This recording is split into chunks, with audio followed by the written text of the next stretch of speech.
What if I told you the richest man who ever lived didn't rely on luck, trends, or even raw intelligence to build his fortune? His name was Solomon, a king whose wealth was so vast, historians still debate its modern equivalent. But here's what most people miss. His gold was just the byproduct of something far more valuable. His real currency was wisdom. Today, financial gurus preach hustle, leverage, and viral success. Yet Solomon's strategies, tested over 3,000 years, remain the quiet foundation of lasting wealth. The difference? Modern finance obsesses over the visible, bank balances, luxury assets, flashy income. But Solomon mastered the invisible, mindset, systems, and principles that turn effort into exponential returns. In this video, we're dissecting 10 secrets from history's wealthiest man.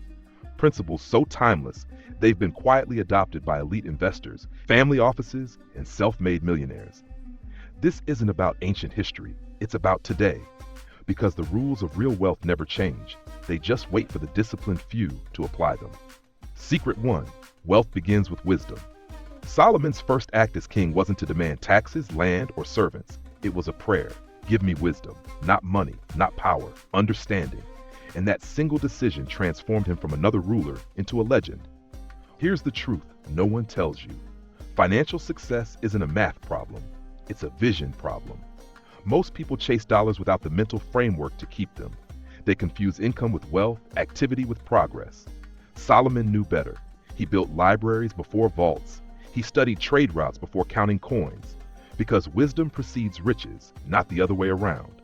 So ask yourself, when was the last time you invested in your financial education with the same intensity as your side hustle?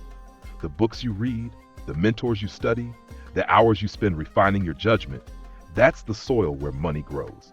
Secret 2, save first, spend later. Solomon wrote, "The wise store up choice food and olive oil," a 3,000-year-old metaphor for emergency funds and compound interest. His point? Wealth isn't about what you earn, it's about what you keep. Modern culture glorifies consumption. Social media screams buy now, but the wealthy operate differently. They pay themselves first, not with leftovers after lifestyle inflation, but as a non-negotiable.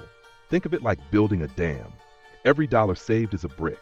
At first it's just a wall, but soon it holds back an entire reservoir, cash flow so deep it powers your freedom. Here's the test. If your income stopped today, how long could you survive? 6 months? A year? Or would debt collectors own your future? Solomon's rule is merciless. You don't deserve luxuries until your basics are secured forever. Secret 3. Avoid the trap of debt. Solomon's warning is blunt.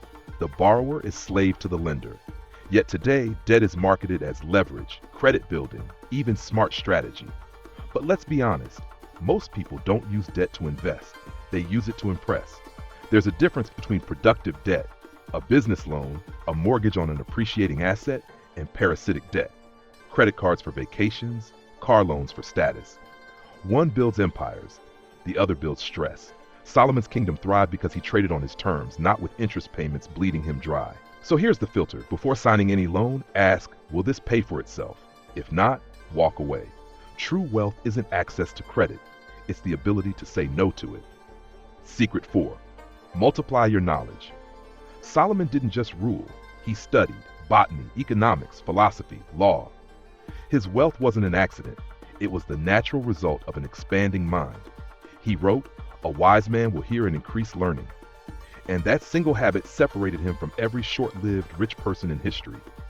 Think of knowledge like compound interest for your brain. Most people stop learning the moment they leave school. They trade growth for routine. But the wealthy? They're obsessive learners. They read biographies at breakfast, listen to market analyses in the car, dissect failed ventures before bed. Not because they're busy, because they know this. The gap between you and the next tier of wealth is always a gap in understanding. So audit your inputs. What podcasts fill your commute? What books sit on your shelf? If your answers are entertainment, not education, you're not building wealth, you're killing time. Secret 5. Diversify income streams. Solomon's kingdom didn't rely on one industry. There was trade with Tyre, agriculture in Jezreel, tariffs from merchant ships. He built multiple engines of wealth, and when one faltered, others thrived. Modern money mimics this. The middle class lives on a single salary. The wealthy, They have businesses, royalties, investments, assets that pay them while they sleep. The lesson isn't complexity, it's anti-fragility. One income stream means survival. 5 means freedom. Start small. Turn a skill into a course. Take savings and buy a dividend stock. Rent out unused space. The goal isn't immediate scale, it's habit. Because the moment you stop trading hours for dollars is the moment real wealth begins. Secret 6. Generosity unlocks abundance. Here's a paradox. Solomon, the richest king, gave away more than he kept. Temples, cities, entire trade routes, and yet his wealth grew.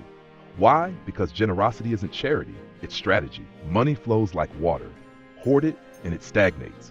Share it wisely and it returns in waves. This isn't mystical, it's mathematical. Generosity builds trust, and trust builds deals. It forges alliances, and alliances open doors. The wealthy don't give despite their success. They give because of it. But there's a catch. Mindless giving drains. Strategic giving multiplies. Don't just donate, invest. Support a promising entrepreneur. Sponsor education. Fund something that grows. That's how Solomon's gifts built dynasties. Secret 7. Reinvest what you gain. Solomon didn't just accumulate gold, he put it to work. His fleet of ships sailed to distant lands, returning with ivory, apes, and peacocks, exotic goods that multiplied his wealth. But here's what most miss. He didn't spend those returns. He reinvested them. Modern wealth follows the same law. The middle class consumes their bonuses and tax refunds. The wealthy, they redirect every dollar into assets that generate more. It's not about deprivation, it's about delayed dominance. Think of it like farming. You don't eat your seed corn, you plant it. Then you harvest tenfold. So ask yourself, what percentage of your windfalls, raises, bonuses, unexpected cash goes straight back into growth? If the answer isn't at least half, you're trading tomorrow's empire for today's appetizer. Secret 8. Build slowly, solidly. Ecclesiastes drops a bombshell. The race is not to the swift. In an era obsessed with viral success, Solomon's insight is brutal. Fast wealth evaporates faster. Look at nature. Bamboo spends 5 years growing roots underground before shooting up 90 feet in weeks. The wealthy understand this rhythm. They build systems, credit, networks, skills, long before they need them.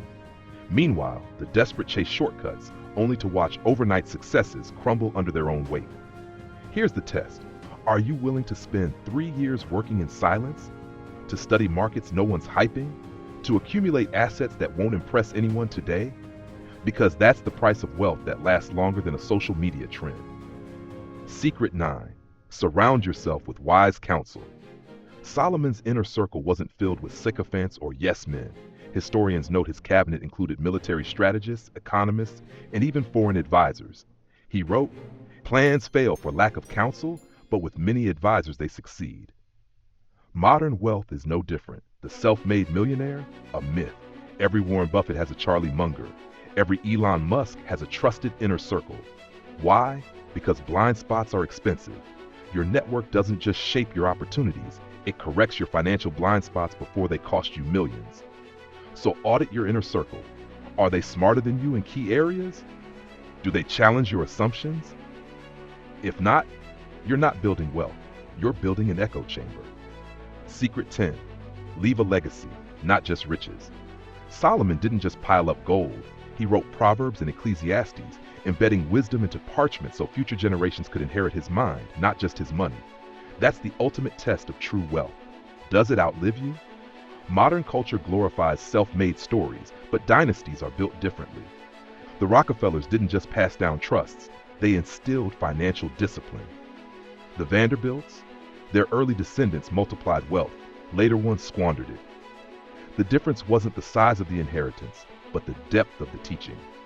So ask yourself, what are you leaving behind besides assets? A family that understands compound interest? A business that thrives without you? Wealth without wisdom is just a ticking clock, but wealth multiplied by wisdom becomes immortality. Solomon's greatest irony? His name echoes through millennia, not because he flaunted his riches, but because he mastered the systems behind them. While others chased gold, he pursued understanding, and the gold followed. That's your challenge today. Not to post hustle porn, but to build in the quiet. Not to mimic the appearance of wealth, but to engineer its foundations. These 10 secrets aren't theories. They're the invisible architecture of every lasting fortune. So start with one, just one. Will you spend the next 90 days mastering financial literacy? Secret 1. Will you automate savings before your next paycheck? Secret 2. Will you replace one debt payment with an investment this month? Secret 3. The path isn't crowded because most people won't do this. They'll scroll past, nod, and return to their distractions. But you've just been handed the blueprint. Now build.